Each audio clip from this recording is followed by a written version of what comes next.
Hi guys, it's Quinn with PTSD while black. Um,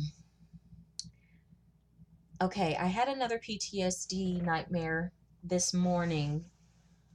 So today's Saturday the 21st. Um, I'm trying to see if these things are following anything like the moon or if it's a hormonal shift or what's happening or it just may be stuff. But it's the second um, PTSD nightmare within a month that has been around the sexual assault, um, or sexual assault-esque, I would say. Um, this dream wasn't as violent, but it was still just as kind of unnerving and terrifying. The dream earlier this month about being 12 years old and my mom and I being assaulted, that was the dream. And my mom was me in the dream. Um, that was terrifying. And it was kind of like in that dream, the person was saying, well, I have you recorded saying that you're compliant, so no one will ever believe you. Um, that was that dream. And then this dream, I was talking to a man. I'm in a room. The man is not my husband.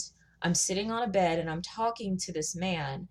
And I'm talking about how I'm addressing inappropriate comments about race, the subject of race, how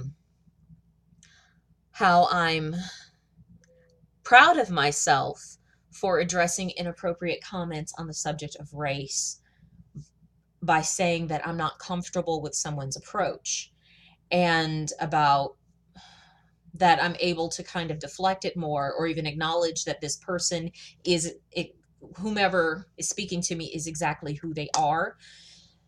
And I'm learning who's trustworthy and who's not.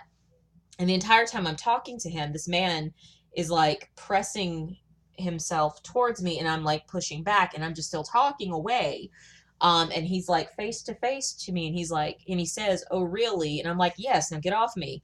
Um, and so it was kind of the same thing of like, even though I'm saying that I have this new understanding in one area of my life, I'm still being very compliant and I feel like allowing someone to force themselves onto me. Um, and so it was just very disturbing and unnerving, um, because it reminded me after the assault, I had told a friend about what had happened, a male friend about what had happened. And the entire time I'm telling him about it, he's trying to make advances on me. And I'm just like, bro, this is not appropriate.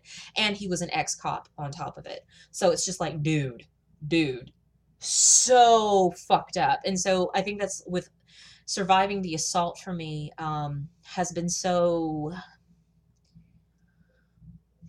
compounded because of the behaviors of people that I did choose to talk to about it, were, well, if this happened to you, then that means I can do something to you.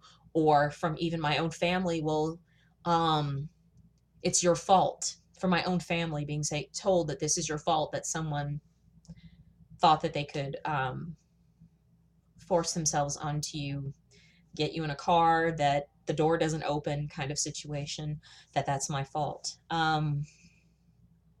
So it's been very compounded and difficult for me to deal with.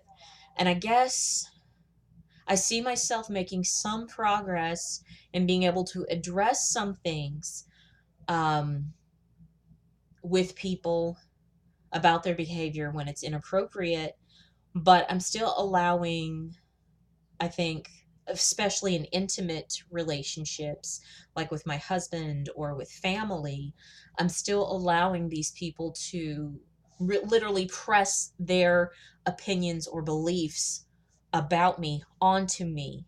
And I'm not casting them off. It's much harder in those very intimate relationships.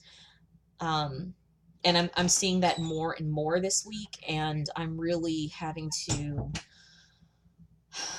address it and deal with it. I'm like it's just example after example after example has been popping up with different relationships, but the same kind of thing of where I'm allowing people to press their beliefs or expectations or their unacceptable behavior towards me, and I have the fear of retaliating for fear of losing love, of not being accepted, of not having my needs met, of losing my home. Like those are the real fears that I have that come up with it. So I guess this is something that I'm getting to um, really review and look at, but I guess acknowledging for myself that it's real that these things are threatened for me, but that there's also, I still have a part in this. Um, or as my mentor says, I have, there are natures of my wrongs in this. And a lot of it has been through dishonesty by not saying that, don't talk to me like this, or I don't appreciate this approach, or this behavior is not acceptable, or, that I'm not accepting that these people are exactly as they are, and I'm still trying to insist on being in their space or sharing space with them. Um, and so I really just have to, I guess I'm seeing that I have to look at what I'm doing in this process. But that dream was just really, really unnerving because it was a flashback, a flashback of what had happened after the, it's not really an assault, it's a rape. I need to call it what it was. Assault sounds prettier, but after the rape, of trying to tell somebody what happened and the way that he treated me, I was like wanting to be vulnerable, and I wanted somebody to scoop me up and say, hey, I'll keep you safe, or I hear you, or I'm proud of you for getting out of this, or I'm here to support you. And instead it was, well, allow me. And so um so it's so difficult, it's so difficult, and I'm getting to see it's been 10 years since this happened, but it's still affecting me to this day. um so yeah, that's where I am today, and I'm glad that I can um name my challenges and my trauma. All right, till next time, peace.